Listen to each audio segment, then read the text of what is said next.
Bonjour et bienvenue dans Milkshaker, le podcast qui agite les idées reçues sur l'allaitement.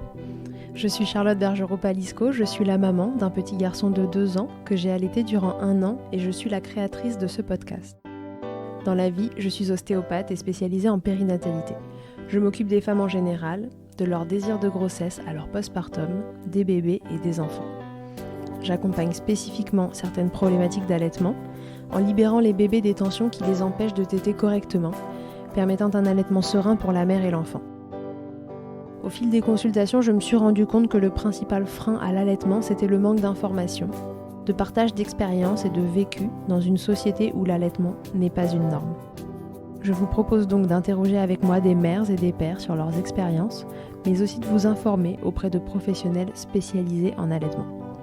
Mon objectif est simple, vous informer, vous donner des clés pour faire des choix en conscience, banaliser l'allaitement sous toutes ses formes, vous le rendre plus accessible, plus facile et alimenter ce fameux village dont on a tant besoin pour élever un enfant.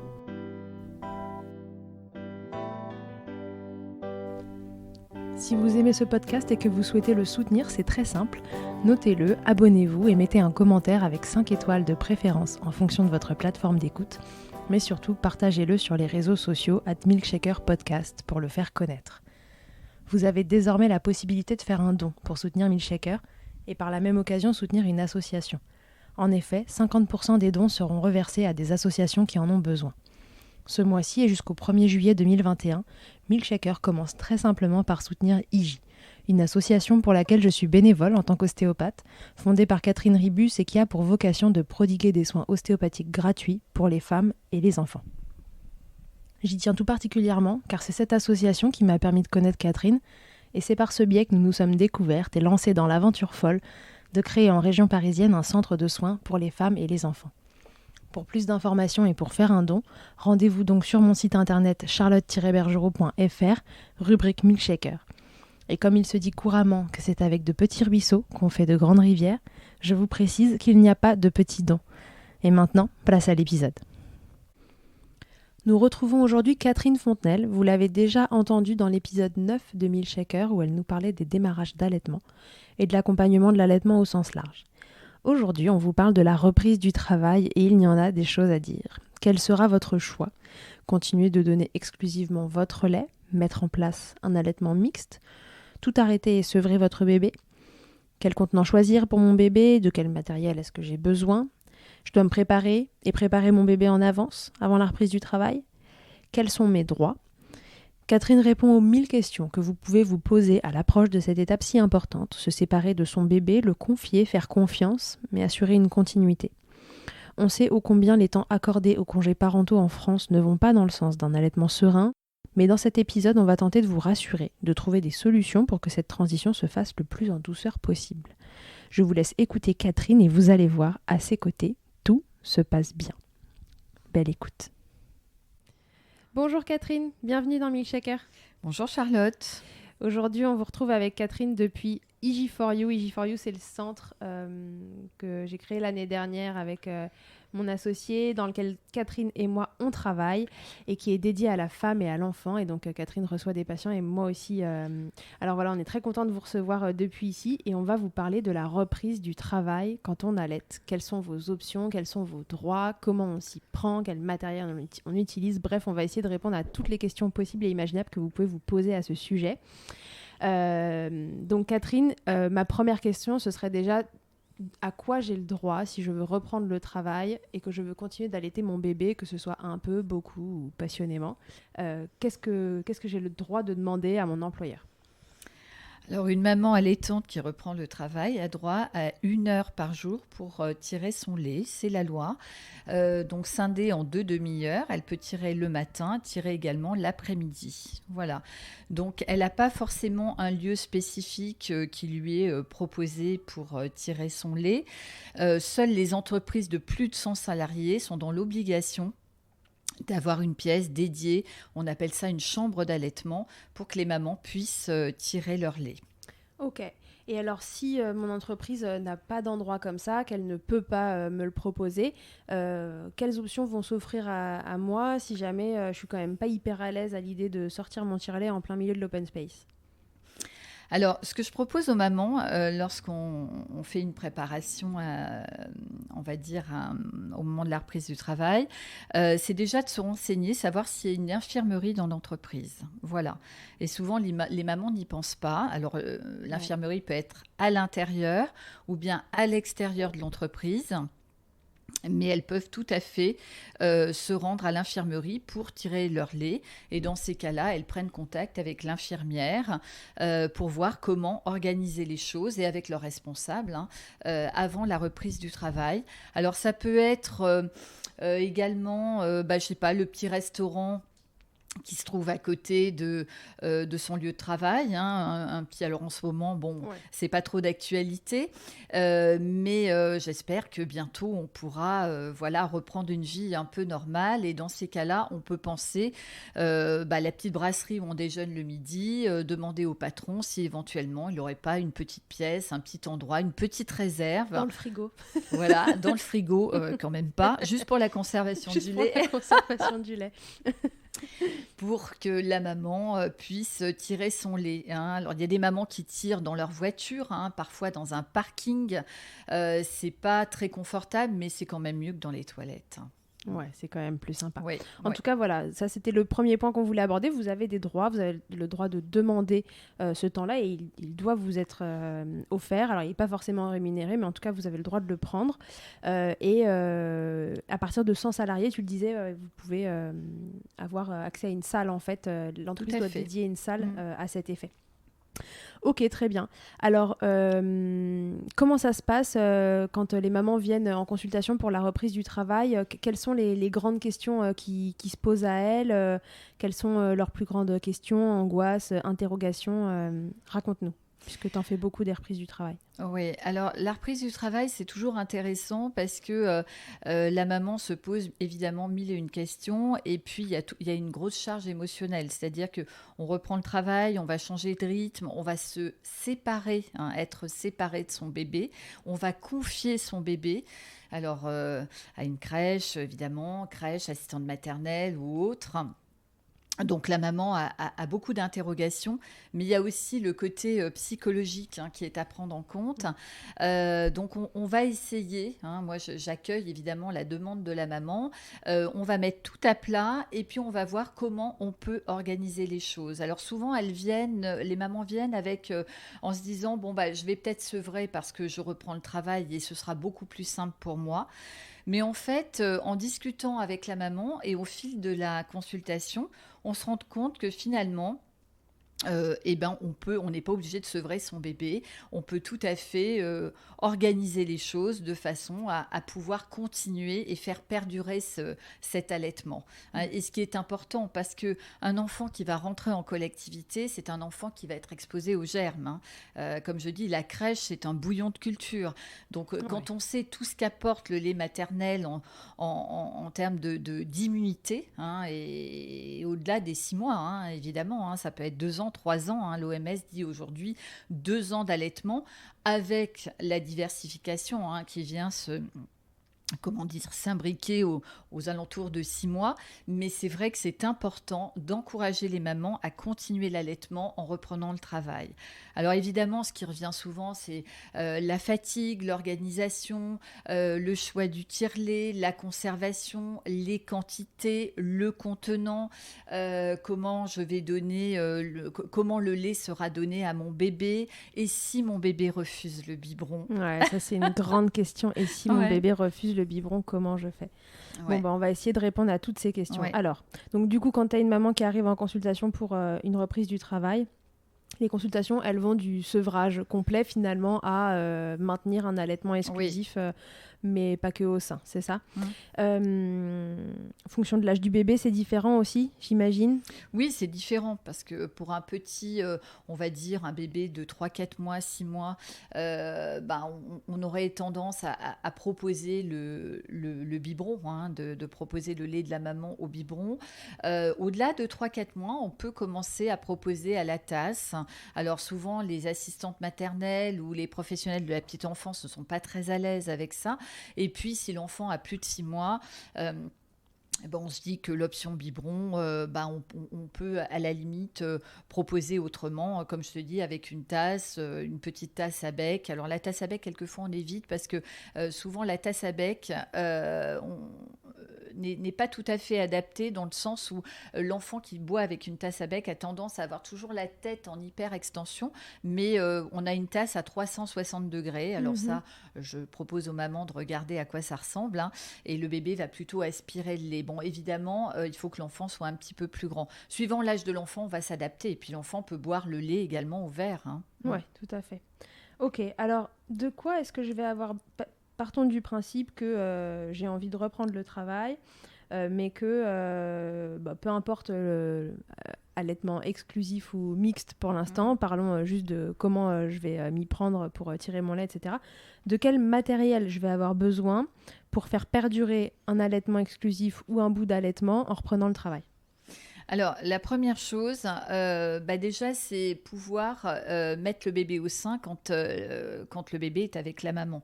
Hein, c'est-à-dire le week-end, le soir, le matin avant de partir travailler. Ça, c'est ce qui va permettre de maintenir la lactation. Ensuite, évidemment, quand on reprend le travail sur le lieu de travail, on va avoir besoin d'exprimer son lait. Donc là, c'est le choix du tire-lait. Alors, les tire-laits, on en a plusieurs évidemment sur le marché. Quand on reprend le travail, on va essayer de trouver quelque chose d'un peu plus compact. Les mini tire-laits électriques qui marchent à pile ou sur secteur, que l'on peut brancher également sur l'allume-cigare. Donc ces tire-laits-là, on peut les acheter ou alors on peut les trouver également en location. Et là, ce que je vais proposer aux mamans, c'est de se rapprocher des pharmacies peut-être plus spécialisées en allaitement maternel, hein, ça existe. Et puis les prestataires qui proposent la location de tire-lait. D'accord. Voilà, qui seront à même de renseigner la maman. Ça, je dirais que chaque maman va décider de ce qui lui convient, en fait, le mieux.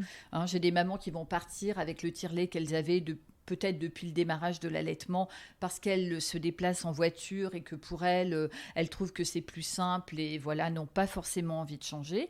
Et puis des mamans qui vont préférer un petit tire-lait nomade, hein, que l'on peut mettre dans son sac à main, on peut tirer à n'importe quel endroit, c'est pratique, ça prend pas de place et voilà. Mais ça va dépendre en fait de chaque situation. Ok, donc là, mettez-nous en commentaire vos recommandations de tire-lait, etc. Voilà, tipsez-vous les unes les autres. Il y aura forcément des noms qui ressortiront et qui ont l'air plus efficaces ou plus pratiques ou tout ce que vous voulez que les autres. Ok, donc on tire son lait. Combien de temps avant Alors, d'autres matériels en dehors du tire-lait? Alors oui, bien sûr, hein, les contenants. Oui, on allait les oublier. Voilà, les contenants, donc dans quel récipient ou contenant où on peut stocker son lait. Alors, on a des poches congélation, puisqu'on le sait, congeler le lait.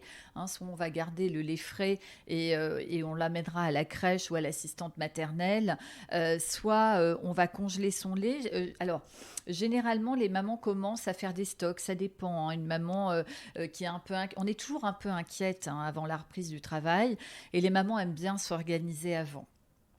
Et quand elles viennent me voir, elles viennent un mois avant la reprise du travail, hein, c'est ce que je préconise. Et puis, on va commencer à parler de l'expression, à quel moment on peut tirer, à quel moment on peut faire des stocks. Hein, donc, généralement, on va plutôt tirer après une tétée, hein, de préférence le matin, peut-être faire 2 expressions le matin. Alors ça, c'est vraiment avant la reprise du travail. Hein. C'est vraiment en amont. Si voilà, en amont, hein, si on veut commencer à faire des stocks. Mais puisqu'on parle des contenants, eh ben, voilà, c'est l'occasion. Hein. Et puis, la maman va stocker ça dans des petits sacs congélation qui sont spécifiques, hein, pour le lait maternel. Alors moi, ce que j'aime beaucoup aussi, ce sont les plaques congélation, les bacs de congélation spécifiques pour le lait maternel, où là, on va pouvoir faire des petits bâtonnets de 30 millilitres, et ça, c'est drôlement comme pratique. Comme des glaces, voilà. Des bâtonnets un peu longs que l'on peut glisser facilement dans un biberon. Alors, il existe différentes marques, hein, il faut regarder, là encore, peut-être que les mamans pourront donner leur marque. Moi, personnellement, voilà, je laisse la maman choisir encore une fois ce qui lui convient. Et ça s'appelle des bacs? Des bacs à congélation, hein, pour le lait maternel. Très bien. Voilà. Et en fait, la maman pourra stocker, une fois que les glaçons sont formés, elle peut retirer facilement les glaçons du bac, les stocker dans un sac congélation classique. Hyper pratique. Hyper pratique. Comme la purée chez Picard, quoi. Exactement. Voilà. Pardon, j'ai donné une marque. Ouais. Et puis, on va surtout dater, bien marquer, mettre une petite étiquette sur le sac congélation en notant la date et l'heure. Hein. Ok. On reviendra après sur les temps de conservation du lait, etc. Oui. On y repensera. Donc là, on a le tire-lait, on a les sacs congélation, les bacs de congélation. Il va falloir le contenant dans lequel le bébé va prendre son lait, biberon. On a dit quoi d'autre ? Tasse 360, fonction de l'âge. En fonction de l'âge. Alors, ça peut être aussi le doigt paille, un dalle au doigt quand le bébé vraiment refuse le biberon. Ouais, souvenez-vous, le dalle, vous savez, c'est ce petit tuyau qu'on fait glisser. Ça peut être le long du sein de la maman pour que le bébé reste au sein en même temps au départ quand il faut les compléter. Ça peut être le long du doigt de quelqu'un aussi.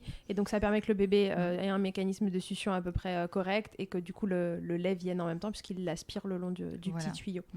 Donc, biberon, dalle, tasse. Alors pour le biberon, on sera quand même assez vigilant puisqu'on parle souvent de la confusion synthétine. Et c'est souvent la question des mamans de se dire oui, mais alors si je lui donne le biberon, comment ça va se passer après ? Est-ce que le bébé ne va pas être frustré au sein ? Alors, ce qu'il faut quand même savoir, c'est que la confusion synthétine normalement, ça n'existe pas. Ce qui existe, c'est vraiment un débit qui est beaucoup plus rapide au biberon. Donc, il y a une façon de donner le biberon au bébé. Il y a de nouvelles recommandations où on parle de donner le biberon en position horizontale, moitié lait, moitié air dans la tétine. Les mamans, d'ailleurs, peuvent regarder sur le site de la Leche League, biberon donné à l'horizontale. Et là, elles auront tout un petit topo là-dessus. Tout à fait, je repense à Ergomums aussi. Exactement, Marie, Ergomums. Qui a fait une vidéo là-dessus il n'y a pas si longtemps que ça. Oui, tout à fait. Comment donner le biberon, donc j'essaierai de penser à vous les remettre, à vous les repartager en story à ce moment-là. Voilà. Pour que vous les ayez. Et en tenant le bébé plutôt assis, le menton un peu relevé et le biberon, la tétine du biberon, donc en position horizontale, moitié lait, moitié air dans la tétine, puisque c'est le bébé qui va gérer le débit. On n'enfonce pas la tétine dans la bouche du bébé. On stimule les points cardinaux autour de la bouche et on attend que le bébé vienne chercher avec sa langue comme il le ferait au sein. Et ça, c'est ce qui va préserver le mécanisme de succion. Et on va choisir également une tétine un peu longue et une tétine ronde. Voilà, pour rester vraiment dans la physiologie. On va éviter les tétines courtes et plates. Voilà, on évite les tétines courtes et plates, on va sur les tétines avec des cols plutôt étroits et des tétines longues. Ça, souvent, c'est ça que vous pouvez voir sur le packaging des biberons. Col étroit, et on en trouve plus tant que ça. C'est pas facile à trouver parce qu'il y a une période où tous les fabricants de biberons se sont mis à faire des cols larges qui, soi-disant, ressemblent plus au sein, mais en vérité, le sein, quand il est dans la bouche de votre bébé, il s'allonge en fait, il va loin, profond dans la bouche de votre bébé. Donc en fait, c'est des tétines qui sont avec un col étroit et qui sont longues, qui vont aller reproduire le mieux la façon dont le sein se positionne dans la bouche de votre bébé. Et petit tips, c'est finalement les marques les moins chères qui en font. Et là, on va en donner 2-3. On va donner Carrefour, on va donner Intermarché, je crois, on fait aussi des très bien. Il y a une petite marque qui s'appelle Diffrax aussi, qui a une gamme de cols étroits. Et ça permet de déjà partir sur une meilleure base. Oui, tout à fait, Charlotte. Et alors, je voulais juste terminer avec le temps. C'est-à-dire que quand on donne un biberon, souvent ça va très vite. Et c'est pour cette raison-là que l'on va incliner le biberon également à l'horizontale. Il faut savoir que la satiété arrive au bout de 20 minutes. Donc un bébé qui boit trop vite n'arrive jamais à satiété. Et ça, c'est important de le souligner parce que bon nombre de mamans que je vois parfois en consultation, après justement la consultation reprise du travail, m'appellent en me disant, écoutez, voilà, je suis ennuyée. Il a bouffé tous mes stocks. Voilà, c'est ça. La nounou me demande de lui laisser, je vous dis n'importe quoi, 400 ml pour la journée, sur une journée de 8 heures, parce que mon bébé, visiblement, a toujours faim. Et c'est justement, on en parlera tout à l'heure, d'accueillir l'enfant allaité, mais d'accueillir également ses rythmes, puisque le bébé allaité a des rythmes différents. Il mange plus souvent, mais de plus petites quantités. Ok. Donc dans les grandes lignes, eh bien, on fait attention à la position. On oublie cette position qu'on a tous dans notre imaginaire du bébé qui est allongé à l'horizontale dans vos bras et du biberon qui lui est à moitié vertical et qui tombe dans la bouche de bébé avec que du lait dedans. Et on essaie de plutôt asseoir bébé. C'est bébé qui se retrouve à la verticale avec la tête un tout petit peu défléchie, donc un tout petit peu d'extension finalement de tête pour qu'il puisse correctement ouvrir sa bouche. Et le biberon qui vient à l'horizontale et c'est vraiment bébé qui va aller chercher le lait et non pas le lait qui va venir tomber dans sa bouche. Voilà. Si à l'oral, on peut faire une description, je pense que ça, ce sera le plus clair. Et puis, on essaiera de faire un petit schéma ou quelque chose en même temps. Alors, Charlotte, je vais quand même insister sur cette tétine. Ouais. Lorsqu'on parle de confusion sein-tétine, alors il y a le problème du débit. C'est-à-dire que le bébé va s'habituer plutôt à un débit plus rapide si le biberon n'est pas donné correctement. C'est-à-dire ce bébé allongé sur l'avant-bras, comme on l'a toujours vu, avec une tétine remplie de lait. Faut savoir que si vous retournez le biberon et vous laissez couler le lait coule tout seul. Et pour peu que le bébé comprime, eh bien ça coule encore plus vite. Pardon. Et moi, plus vite. Donc moi c'est ce que j'appelle l'instinct de survie, c'est-à-dire que vous êtes dans un fauteuil incliné, on vous donne une bouteille d'eau ou carrément allongé, si vous ne déglutissez pas vous vous étouffez. Ouais. Donc le qu'on entend très souvent quand un bébé boit très vite, c'est un bébé qui se remplit l'estomac, souvent ça fait effet yo-yo, ça monte, ça descend, et là on a des bébés qui régurgitent et ça va engendrer d'autres problèmes. C'est pour ça qu'il faut faire très attention, et notamment à ces histoires aussi de troubles de la succion. Un bébé, par exemple, qui a un frein restrictif ou une hypersensibilité dans la bouche ou autre, c'est sûr que parfois, faudra faire très attention à la tétine que l'on propose et éviter encore une fois ces tétines courtes et plates. Ok. Très bien. Avant qu'on passe à la suite, est-ce qu'on peut faire le petit rappel sur combien de temps je peux conserver mon lait ? Je tire mon lait, combien de temps est-ce que je peux le garder à l'air libre ? Combien de temps est-ce que je peux le garder au frigo ? Combien de temps est-ce que je peux le garder au congélateur ? Une fois que je le sors du frigo ou du congélateur, combien de temps je peux le garder voilà, on fait les allers-retours. Alors, effectivement, la conservation, on a deux types en fait de recommandations. On a les recommandations officielles françaises, où là, on va dire 4 heures à température ambiante, 48 heures dans le frigo, alors pas dans la porte du frigo, mais en bas du frigo et bien au milieu, et 4 à 6 mois dans le congélateur. Des recommandations un peu plus larges, qui sont également fiables, internationales. Là, on serait plus entre 6 et 8 heures à température ambiante, 6 à 8 jours dans le réfrigérateur et 6 à 12 mois dans le congélateur. Ouais, donc c'est un peu large, quoi. Voilà. Du coup, vous inquiétez pas si vous avez dépassé de quelques minutes, heures les premières recommandations. A priori, il n'y a pas de souci. Il n'y a pas de risque de... Moi, je dis toujours que, il est quand même... Alors, mis à part pour le lait congelé, décongelé, où là, on fait très attention. On le laisse décongeler dans le réfrigérateur. On a 24 heures pour le consommer. Et une fois qu'il est réchauffé, le bébé a 1 heure pour le consommer. D'accord, donc le lait sorti du congélateur, là, tu disais. Sorti du congélateur et réchauffé. C'est 1 heure. Très bien. Mais 24 heures pour le réchauffer, en fait. Oui. Ok. Le lait qui sort du frigo, qu'on a mis au frigo pendant, par exemple, 2 jours et qu'on fait chauffer pour son bébé, est-ce qu'on peut le remettre au frigo s'il ne boit pas son biberon ? Oui, alors on peut le remettre pour le lait frais uniquement. On peut le remettre au frigo, le réchauffer une deuxième fois. D'accord. Voilà, mais 2 fois. 2 réchauffages maximum sur un biberon, enfin sur un lait qui n'a pas été mis au congélateur. Oui. Que du lait au frigidaire. Oui. Ok. Est-ce qu'on oublie quelque chose ? Non, je pense pas. 6-8 heures. Oui, voilà, 2 réchauffages. Non, je pense que c'est bien, on a tout dit. On essaiera de refaire un petit schéma pour ça. Par contre, pour le lait, alors ça c'est important, pour le lait décongelé que l'on va garder, on sort du frigo, sans qu'il soit réchauffé, on peut le garder 4 heures à température ambiante. D'accord, si jamais on décide de ne pas le mettre au frigo, qu'on veut qu'il décongèle un peu plus vite, c'est 4 heures. 4 heures. Ok, je pense que ça, on est bien. Alors, combien de temps avant je dois m'y prendre si, par exemple, je reprends le travail un 1er janvier, comment je dois m'organiser pour être à temps au travail avec mon tire-lait, mon bébé qui prend le biberon ou un autre contenant, c'est quoi le timing ? Alors, le timing, comme je disais, c'est en fait... il n'y a pas réellement de timing. On se prépare évidemment parce qu'il y a toute une logistique, une organisation, ce qu'on disait à l'instant, hein, quel tire-lait, quel contenant, etc. Après, la maman peut tout à fait, n'est pas obligée de faire des stocks de lait, hein. C'est-à-dire qu'elle peut allaiter jusqu'à la veille de l'entrée à la crèche ou chez la nounou, et puis commencer à tirer sur son lieu de travail. C'est vrai que c'est toujours plus rassurant pour la maman d'exprimer son lait avant. Donc généralement, on va dire que c'est 3 semaines, un mois avant, où on va commencer vraiment à organiser les choses. Déjà, alors l'histoire du biberon ou de la tasse, de savoir si son bébé va prendre le lait autrement qu'au sein, ça c'est l'inquiétude de beaucoup de mamans, hein. Et puis, alors il faut quand même le dire, souvent, même à la maternité, quand la maman vient d'accoucher, on entend écoutez, moi j'aimerais bien donner un petit biberon parce que je vais reprendre le travail dans 2 mois et demi et je veux vraiment que mon bébé commence à s'habituer à prendre le biberon. Ouais.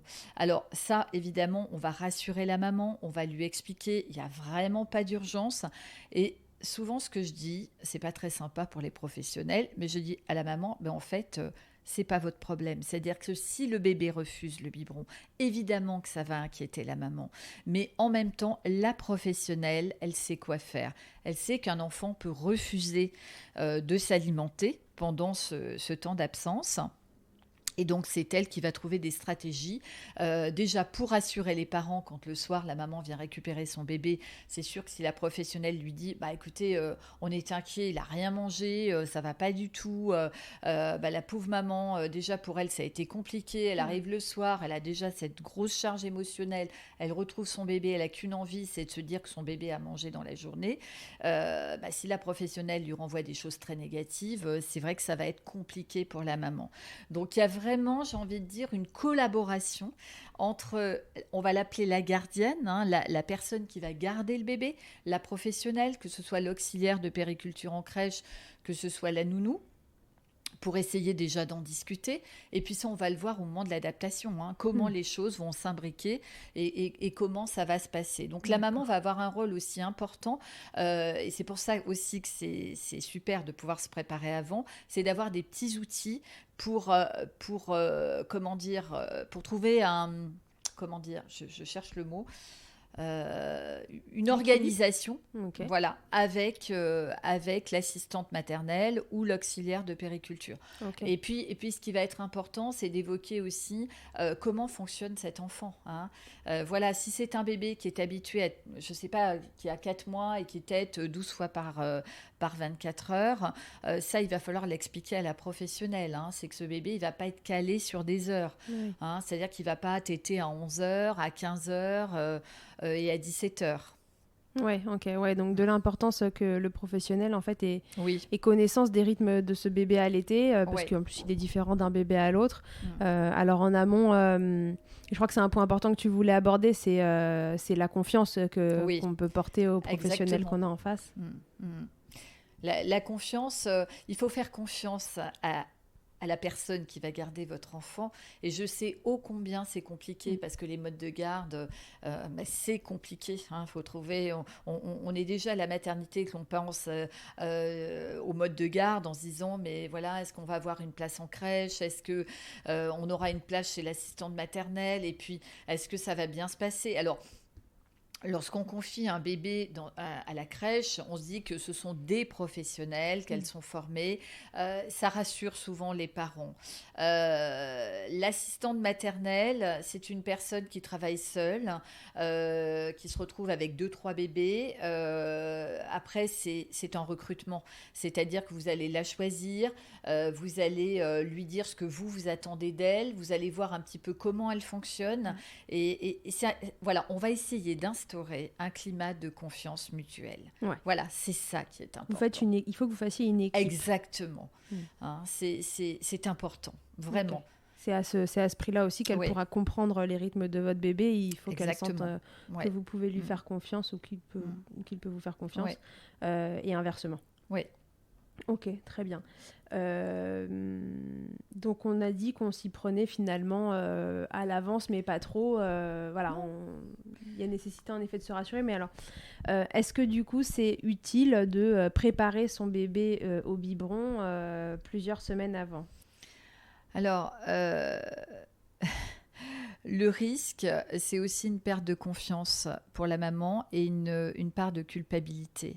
C'est-à-dire la maman qui reprend, je dis n'importe quoi, mais lorsque son bébé a 6 mois et l'enfant refuse le bib, hein, donc avant l'entrée en crèche ou chez l'assistante maternelle, la maman va se dire ah bah voilà, c'est parce que j'aurais dû le proposer avant, maintenant il veut plus, c'est compliqué. Et puis on a toujours l'expérience des copines, de la famille, de personnes qui ont eu ces difficultés-là.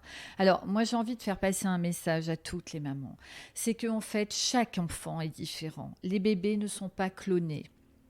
Donc, celui de la copine, de la voisine, il fonctionne différemment du vôtre, hein.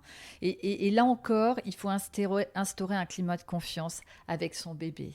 Hein, faire confiance à son bébé, se dire qu'il va y arriver, il n'y a pas de raison. Et le bébé va faire la part des choses.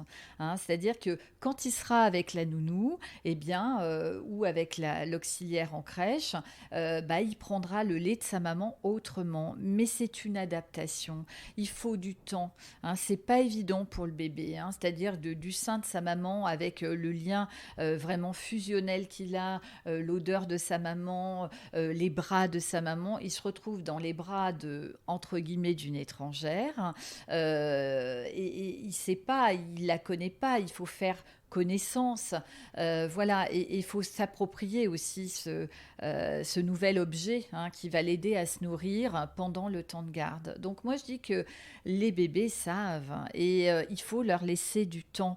Donc essayer de donner un biberon avant l'entrée en crèche.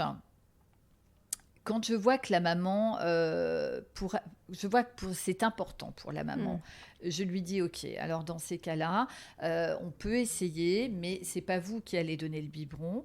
C'est le papa. Ça peut être le papa, ça peut être la belle-mère, ça peut être une amie, ça peut être quelqu'un de confiance en tous les cas. Okay. Hein. Et puis on va y aller doucement. Hein. C'est-à-dire qu'il n'est pas question de donner le biberon quand l'enfant est affamé, parce que là il va pas comprendre. Hein. Il va se dire c'est quoi ce truc en silicone qui vient dans ma bouche. Voilà, il va chercher évidemment le sein de sa maman, mais ça c'est normal. Donc on va privilégier des moments où l'enfant est calme. Ouais. On va proposer des petites quantités. On va proposer, alors là je parle pour la maman qui reste sur un allaitement exclusif, hein, parce que ça on n'en a pas encore discuté, hein, des mamans qui souhaitent faire du mixte, mais on en parlera plus tard. Donc là on est vraiment sur un allaitement exclusif, hein, que le lait soit donné au sein ou au biberon, ça reste un allaitement exclusif tant que c'est du lait de maman, hein, bien évidemment. Hein. Donc voilà, donc on va habituer progressivement l'enfant à cette tétine, et si vraiment il refuse, on peut proposer dans un premier temps avec un doigt paille, hein, c'est ce que tu expliquais tout à l'heure Charlotte, c'est un DAL, un dispositif d'aide à l'allaitement, où l'enfant va téter avec une sonde posée sur le doigt, va aspirer le lait, mais il y a cette sensation de peau qui sera peut-être beaucoup plus rassurant pour lui que cette tétine en silicone. Alors la tétine, on peut la chauffer, on peut la refroidir aussi. On peut laisser l'enfant jouer avec la tétine, alors suivant l'âge. Hein, oui, c'est ce que j'allais te demander. Parfois, on voit des conseils comme ça de laisser le biberon finalement au bébé, même vide, pour qu'il appréhende cet objet. Ça peut être intéressant. Pour qu'il se familiarise en fait avec l'objet. Il va jouer avec. Il faut que ça reste ludique. Ouais. C'est ça qui est important. Hein. Et se dire qu'à un moment donné, même si le bébé refuse, et souvent les bébés ne sont pas contents, hein, ils sont frustrés, hein, mais il faut leur faire confiance. Et puis le bébé va se rattraper, hein, c'est-à-dire que quand la maman va rentrer du travail, le bébé risque de téter un petit peu plus. Et là aussi, il faut préparer la maman. Parce que ce qui revient souvent est l'appréhension des mamans. Ah oui, alors, il y a le biberon, il y a la fatigue. Hein, comment je vais gérer cette fatigue? Et si tète la nuit, comment je vais dormir? Et c'est vrai que ça, c'est une vraie question. Hein. Ouais. Comment organiser les choses pour que ça se passe au mieux? Donc moi, je dis toujours, il y a un temps d'adaptation qui est à peu près de 3 semaines, 1 mois. D'accord. C'est le temps de réorganiser les choses. Et encore une fois, c'est pour toutes ces raisons, il est important d'être accompagné, hein, de voir une consultante en lactation, d'en discuter avec elle. Alors généralement, c'est une consultation d'1 heure, hein, on n'a pas besoin de faire plus. Mais voilà, on va reprendre tout vraiment tout reprendre avec la maman, essayer de voir ce qu'elle a envie de faire, hein, comment elle travaille, son temps d'absence, si elle travaille, parce qu'il y a des mamans, bon, aujourd'hui, il y a beaucoup de mamans en télétravail. Alors ça, c'est chouette pour pouvoir tirer son lait. Ouais, ça, c'est l'aspect cool du Mais c'est Covid, hein, c'est le génial. télétravail. Mais oui, on est à la maison, c'est facile, hein. Alors, les mamans, on parlait tout à l'heure des accessoires. On a aussi la méthode Morton, hein, avec, alors je sais pas si tu Qu'est-ce connais, que c'est que la méthode Charlotte. Morton? C'est ce bandeau qui permet de Ah, maintenir les tétrelles bien du tire-lait. sûr, ce bandeau tellement sexy là dans lequel on peut Mais glisser oui, les tétrelles. les Eh tétrelles oui. du tire-lait. Ou alors un vieux soutien-gorge, hein, c'est ce que je dis aux mamans, hein, n'allez pas acheter un bandeau qui coûte 50, 60 euros. Bon, ça c'est pour le côté funny, il y en a de très beaux, hein, d'ailleurs, hein. Mais en termes de maintien, c'est peut-être mieux. Mais sinon, un vieux soutien-gorge, on a tout ça dans nos armoires.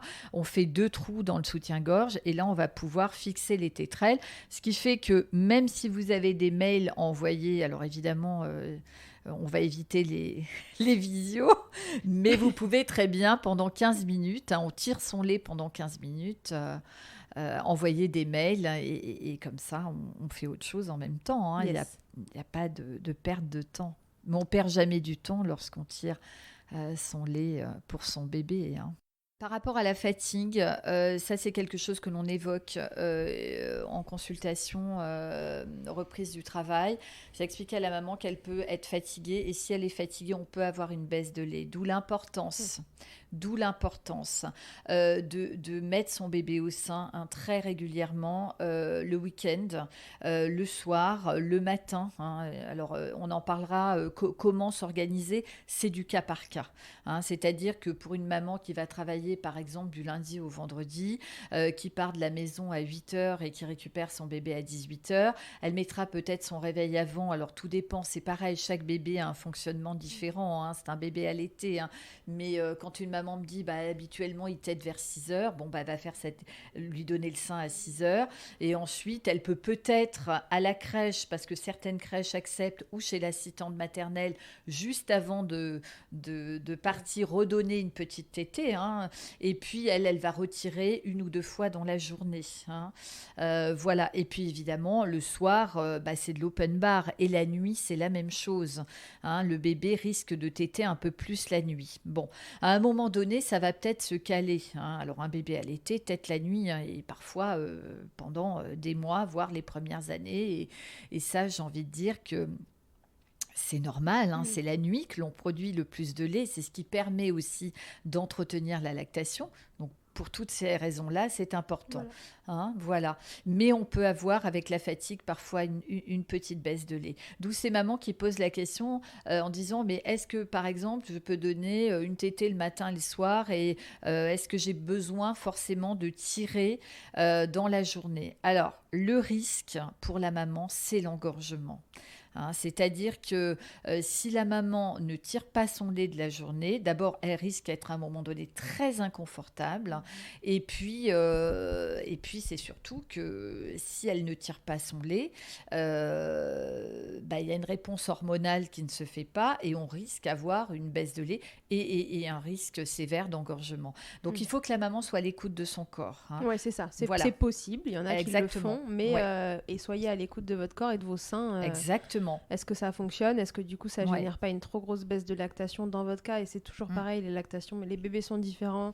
Et puis les lactations sont différentes. Et puis il y a des moments qui vont très bien tenir toute la journée et ça va s'entretenir. Et puis d'autres moins. Donc là, c'est vraiment du cas par cas et de l'importance de se faire accompagner. Les mamans qui souhaitent donner le sein matin et soir et le reste du temps, le bébé reçoit autre chose. C'est vrai que jusqu'à l'âge d'1 an, on va quand même demander à la maman de tirer un petit peu dans la journée. Et auquel cas, on a parlé tout à l'heure des tire-laits, mais moi, je conseille à toutes les mamans d'acheter un petit tire-lait manuel. Oui, parce que le pratique. tire-lait manuel ne fait pas de bruit, il est simple à utiliser, il est compact, on le met dans un sac. Si vraiment on ne peut pas tirer son lait pendant 15-20 minutes, eh bien on peut très bien aller avec son tire-lait aux toilettes, tirer un petit peu sur chaque sein pour vider un peu les seins, et faire ça plusieurs fois dans la journée, ce qui va permettre au moins d'éviter les engorgements et d'entretenir la lactation. Se soulager et entretenir, et si on ne Oui. peut pas le conserver, ce lait, c'est toujours un peu triste de le jeter, Mais mais ouais. ou vous le gardez dans un coin et vous le ramenez à la maison, vous le mettez dans le bain du bébé le soir. Ça lui fait une eau Par exemple. toute douce. Ouais.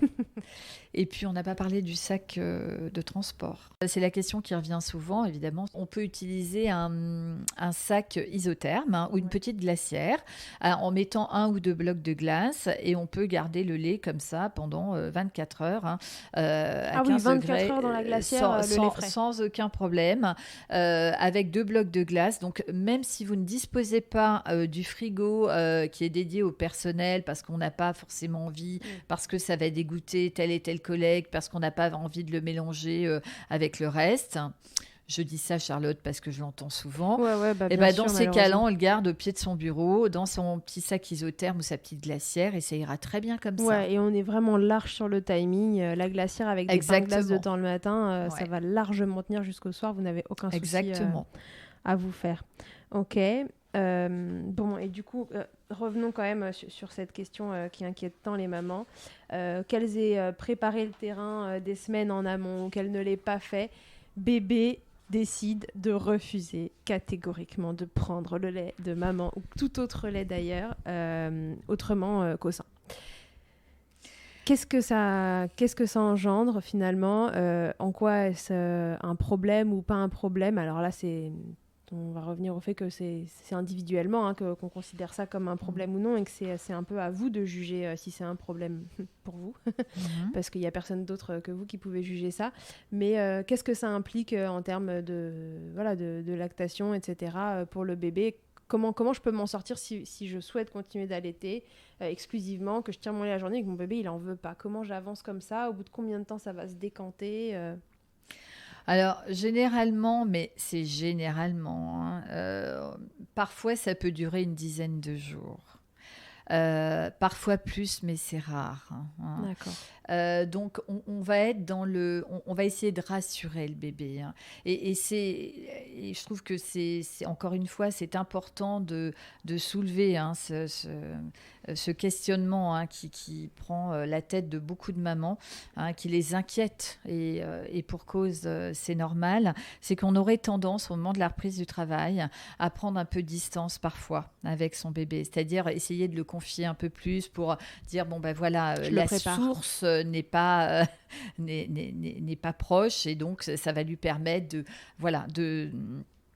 de prendre le lait autrement et de s'adapter à une autre personne, à un autre contenant, à un autre rythme.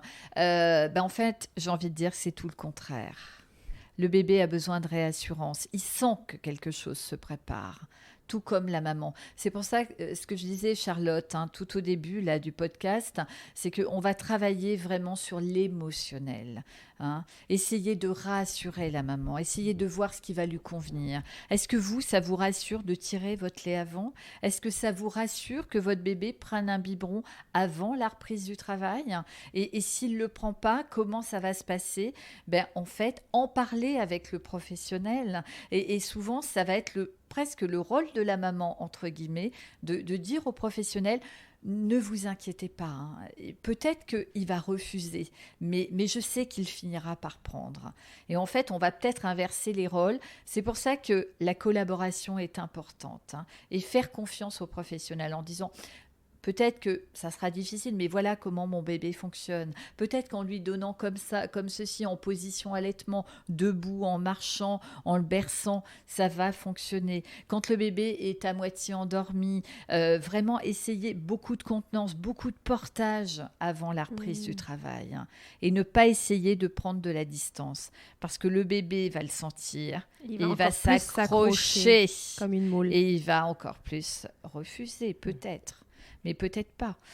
Mais bon, ça fait 11 ans que je suis consultante et je crois que ça m'est peut-être jamais arrivé d'avoir une maman qui m'appelle en me disant: peut-être une fois, Catherine, ça ne fonctionne pas.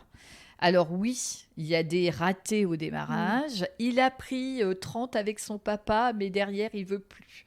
Et puis petit à petit, hop, je reçois des petits messages en me disant: moi je n'ai rien fait, c'est la maman qui fait. Mais c'est juste la rassurer. 30, mais c'est génial, c'est trop bien. Oui. mais oui, mais il a bien pris, sûr. C'est possible. Et la maman, elle entend ça. Elle se dit 30, c'est bien. Et puis un bébé ne se laisse jamais mourir de faim. à un moment donné, le bébé va faire la différence. Il n'est pas idiot, le bébé. Mm. Il faut qu'il s'adapte. Donc, faites-lui confiance. Même s'il refuse, il finira par prendre. Et peu importe. Comme je dis, ça peut être... Alors évidemment, à la crèche, on ne va pas lui donner au dalle. Ça m'étonnerait. Parce que d'abord, il y a une question d'hygiène, c'est trop contraignant. Et ça, ce ne sera pas possible. Mais peut-être changer aussi de tétine de biberon. Parce que même si les tétines sont rondes, sont longues, quelquefois, voilà. Tétines en caoutchouc naturel, quelquefois, ça marche bien. Parce qu'elles sont plus douces. Elles sont... Voilà, pour certains bébés qui ont vraiment une hypersensibilité dans la bouche ou autre, ça peut être... Ouais. Privilégier le souple. Le souple, vraiment, ça peut aider. Alors, quand une maman reprend le travail, on peut le suggérer, si c'est possible, évidemment, pour elle, par rapport à son organisation avec son employeur, c'est de reprendre plutôt en milieu de semaine. Par exemple le mercredi ou le jeudi. Comme ça, elle a 2 jours de travail. Elle a le week-end pour se retrouver avec son bébé. Et ce sera peut-être plus facile aussi, et pour la maman et pour le bébé. Ça fait une transition un peu plus en douceur, ouais. Exactement. Ok, très bien. Ok Catherine, on a, je pense, pas mal évoqué la partie je veux maintenir un allaitement mixte, un allaitement exclusif, pardon, et comment je m'y prends. Désormais, parlons aussi des duos maman-bébé où on veut instaurer un allaitement mixte. Donc on va mixer les préparations commerciales pour nourrissons et le lait maternel, où bébé va être au sein quand maman est là, mais que aux préparations commerciales pour nourrissons quand maman n'est pas là. Là, comment on s'y prend ? Est-ce que ce lait, il a le même goût et que bébé va le prendre indifféremment ? Voilà, comment on s'y prend ? Alors, oui, alors ça, c'est un sujet aussi qui revient souvent. Je ne peux pas tirer mon lait ou je ne souhaite pas tirer mon lait. Qu'est-ce que je peux donner à mon bébé ? Alors, avant 6 mois et même jusqu'à 1 an, de toute façon, c'est le lait qui couvre les besoins de l'enfant, que ce soit avec la diversification en parallèle, mais que ce soit du lait maternel ou du lait, d'ailleurs, artificiel. Je voudrais quand même revenir, Charlotte, parce que nous n'en avons pas parler, c'est sur la quantité de lait maternel. C'est important. Alors... Mais puisque l'on parle du lait artificiel, eh bien, voilà, la grande question, c'est qu'est-ce que je dois donner ? Voilà. Alors, ce qu'il faut savoir, c'est que le bébé allaité a plus de repas, on va dire, de tétés, que le lait, le bébé nourri avec des préparations pour nourrissons. Donc, les quantités sont différentes et on part sur une base de 780 millilitres que l'on va diviser par le nombre de tétés. Voilà. Donc, 780 millilitres sur 24 heures. Sur 24 heures. Et ça, jusqu'à la fin de l'allaitement. Alors, même si on sait qu'au-delà de 6 mois, peut-être le bébé prend moins. Mais moi, je dis toujours aux mamans, on reste sur cette base. 780 divisé par le nombre de tétés. Donc, si elle 10 tétés dans la journée, eh bien, la maman va faire un biberon de 80. On va arrondir, par exemple. Ça peut varier on va dire, entre 60 et 150. Ça dépend des besoins du bébé. Ça dépend de tout un tas de choses, et du rythme aussi du bébé. Donc, moi, je ne sais pas, un bébé qui tète 10 fois par 24 heures, la maman peut laisser à l'assistante maternelle, je ne sais pas, 3 biberons de 80 ou 90. Il vaut mieux d'ailleurs mettre le lait dans des petits contenants.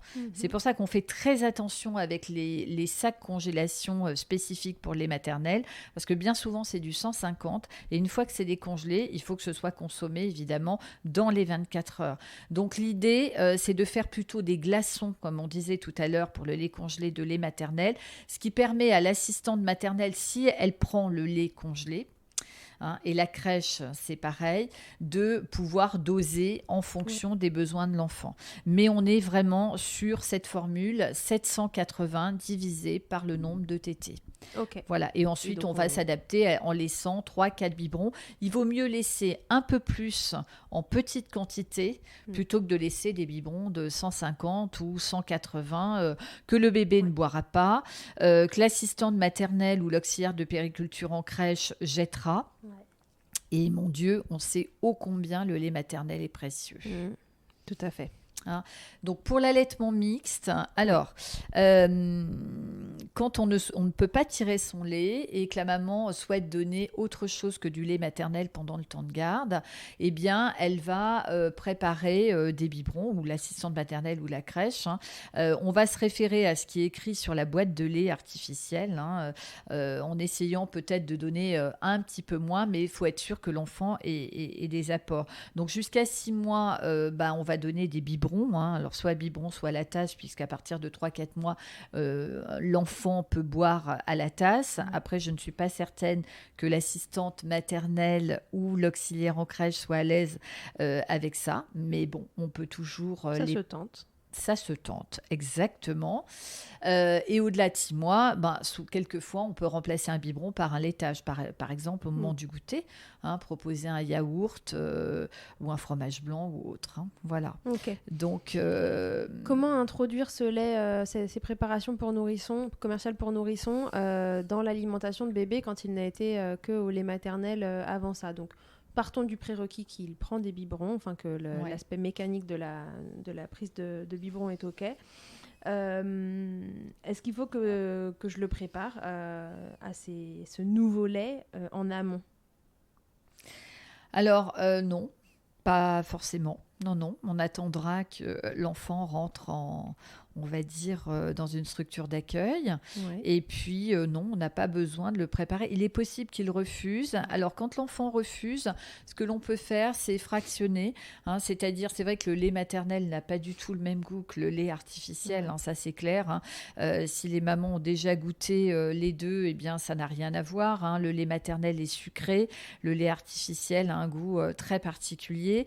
Et il arrive que des enfants refusent de prendre le lait artificiel. Donc, on peut fractionner, faire un quart, trois quarts, et puis augmenter progressivement un demi, et trois quarts, un quart, et l'enfant va s'habituer progressivement à cette nouvelle, on va dire, ce nouveau goût, hein, ouais, entre guillemets. Hein.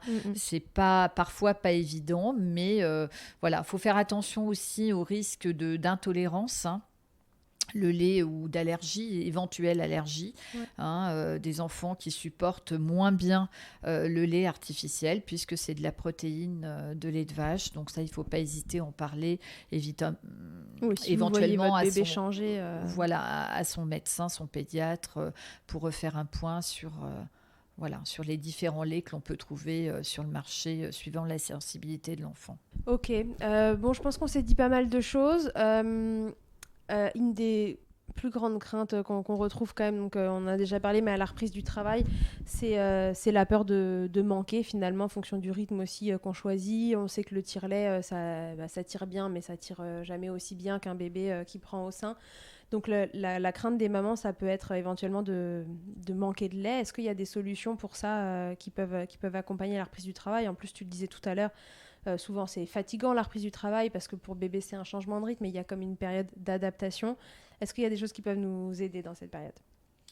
Oui, alors on a également les galactogogues, les plantes qui peuvent aider à rebooster un petit peu la lactation. Rien ne remplacera, comme tu l'as dit, la succion du bébé et puis le tire-lait en parallèle. Mais parfois, on peut proposer aux mamans de prendre, par exemple, du fenugrec, qui est un concentré de fenouil, du galactogyle, du chardon-marie, charbon béni. Voilà, tout un tas de plantes qui peuvent aider en parallèle. Alors, ça ne remplacera pas, encore une fois, la succion du bébé, mais au moment de la reprise du travail, et ça peut être très ponctuel, c'est-à-dire les 15 premiers jours. Il est bien évident que si la maman déborde de lait, on ne va pas lui proposer de prendre des galactogogues, mais si elle a une petite baisse de lait, parfois ça peut aider, parce que quand un bébé se noie un peu avec un flux de lait trop important, on ne va certainement pas lui proposer des galactogogues. Non. Et mais bon. Alors, juste pour terminer, Allez, Charlotte. terminons. J'aimerais bien parler d'un petit guide qui a été écrit. En fait, c'est un mémo qui a été écrit par une assistante maternelle qui est consultante en lactation IBCLC, qui est dans la région de Tarbes, Marie-Claire Bounour, qui est animatrice Let's League et qui a écrit un petit guide à destination des assistantes maternelles et qui reprend un peu tout ce que l'on vient de voir. C'est un petit livret illustré qui est vraiment très chouette et moi je l'envoie à toutes les mamans que j'accompagne parce que ça reprend les quantités, la conservation du lait, la fatigue, etc. Donc il est accessible, hein. On peut le télécharger sur le site de la Let's League. On pourra peut-être mettre le lien. On trouvera le lien, on le remettra. Voilà, donc merci Marie-Claire pour ce petit guide. Et donc à donner à la personne qui va garder votre enfant. Exactement. Super. Et même pour la maman, hein, voilà, pour se remémorer un petit peu l'organisation. Et puis je pense que ça peut être rassurant. Véronique Darmanja, qui est également consultante en lactation à Paris, et donc qui a beaucoup travaillé sur l'allaitement et la reprise du travail, qui a sensibilisé également les entreprises. Donc merci Véronique. Bien sûr, elle a pas mal œuvré pour ça. Oui, parce qu'on sait aussi, ça on ne l'a pas dit, mais qu'une maman, qui allaite en reprenant le travail, c'est moins d'absentéisme au travail, puisque son employeur lui donne cette opportunité qui n'est pas des moindres et de pouvoir faire des choses pour son bébé pendant ce temps de travail, ça va l'inciter à être là beaucoup plus souvent, et des bébés moins malades aussi, donc moins d'appels de la crèche, de l'assistante maternelle en disant voilà madame, votre bébé a 38, il faut venir le récupérer. Donc on protège les bébés, on protège les entreprises. Vous protégez votre entreprise en laissant les mères allaiter. On lance un petit sème des graines. On sème des graines. Et tu nous parlais de l'ouvrage aussi de Claude Didier Jean Jouveau, c'est ça ? Voilà, tout à fait. Qui a écrit un livre sur, alors je crois, l'allaitement et la reprise du travail. Oui, allaitement et reprise, ou allaiter en travaillant, ou voilà, je ne sais pas, vous pouvez regarder. C'est vraiment un petit bouquin qui se lit très facilement, tout à fait accessible. Et puis être accompagné, tout simplement. Être accompagné. Alors moi, j'organise des réunions allaitement en visio, un mardi sur 2. C'est vrai que je peux pas faire, je peux pas faire de l'individuel. Mais les mamans, il y a vraiment des échanges entre mamans et des mamans qui ont déjà repris le travail et qui peuvent donner des tips comme ça à d'autres mamans pour savoir comment elles se sont organisées. Voilà, les initiatives comme ça, c'est vrai que c'est sympa. Ça permet d'avoir un panel de différentes histoires et différents bébés, différentes mamans qui ont repris le travail ou pas encore, et puis voilà, de mixer les histoires entre elles, c'est toujours assez sympa comme esprit. Et puis après, sinon, faites-vous accompagner pour le coup individuellement, on le dit toujours, mais quand les questions s'empilent et qu'il y a trop de sources d'anxiété ou d'interrogation, c'est le moment de consulter. C'est là qu'il faut venir individuellement prendre les conseils qui vous conviennent à vous, à votre couple maman-bébé, pour cette transition, parce que c'est une transition et elle est importante. Vous reprenez le travail et si c'est votre premier bébé, c'est la première fois que vous reprenez le travail en laissant, entre guillemets, un enfant à quelqu'un, et c'est une période très sensible. Vous êtes encore dans cette période de postpartum qui est une période délicate aussi, donc il faut prendre soin de vous, vous écouter, faire ce que vous vous sentez de faire, mais faites-vous accompagner pour savoir déjà quelles sont vos options. Et encore une fois, c'est toujours l'idée de Milkshaker, c'est de vous donner des clés pour faire vos choix en conscience. Donc j'espère que cet épisode vous aura aidé. S'il génère des questions, posez-les en commentaire. Si vous avez des tips, tire-les biberons et tout ça, là, n'hésitez pas, balancez ça et parlez-vous entre vous, que cette communauté vous permette de vous donner des conseils. C'est là pour ça. Et voilà, Catherine, est-ce qu'on s'est tout dit ? Eh bien, je pense que oui. De toute façon, si on a oublié quelque chose, vous allez nous le dire. Oui. Alors moi, juste pour le mot de la fin, j'ai envie de dire qu'allaiter et en travaillant, c'est possible. C'est bon pour la santé de l'enfant et de la maman. Donc, par les temps qui courent, je crois qu'il faut repenser à tout ça. Mais tout est envisageable. Voilà. Toutes les options sont envisageables. Exactement. du petit peu au beaucoup. Voilà. Ouais. Un peu beaucoup passionnément, vous pouvez allaiter en travaillant. Ok, merci beaucoup Catherine. Merci Charlotte. À très bientôt. À très vite. Dans Milkshaker. Que ce soit votre première écoute ou que Milkshaker vous accompagne régulièrement, merci beaucoup d'avoir écouté cet épisode. Pour suivre l'actualité du podcast, ça se passe sur le compte Instagram du même nom ou sur mon site internet charlotte-bergerot.fr où vous trouverez tous les épisodes et la rubrique Milkletters. On se quitte encore et toujours avec Emma, la voix officielle de Milkshaker et son titre I'll Be There, qu'on ne présente plus. Je vous dis à très vite pour un nouvel épisode. D'ici là, n'oubliez pas, prenez soin de vous, milkshakez autant que vous le voudrez et bousculons ensemble les idées reçues sur l'allaitement maternel. I hate to see you down. Can't stand to know you're hurt. When you say it's getting loud, the voices in your heart. And you know I get it, so let it all out. Keep your head up, your masterpiece, and I'll swear that I'll be there by your side. A text away, you know you can find me. It just takes a whisper and I'll be there to listen. I got you, I'll fight with you, 'cause I love you. I'll be there, I'll be there. Oh, I'll be there, I'll be there. I know I'm not perfect. Sometimes I look myself, but I hope you know I care. You can meet me anywhere. And you know I get it, so let it all out. If anyone comes at you, then I'll swear that I'll be there by your side. A text away, you know you can find me. It just takes a whisper and I'll be there to listen. I got you, I'll fight with you, 'cause I love you. I'll be there, I'll be there. Oh, I'll be there, I'll be there.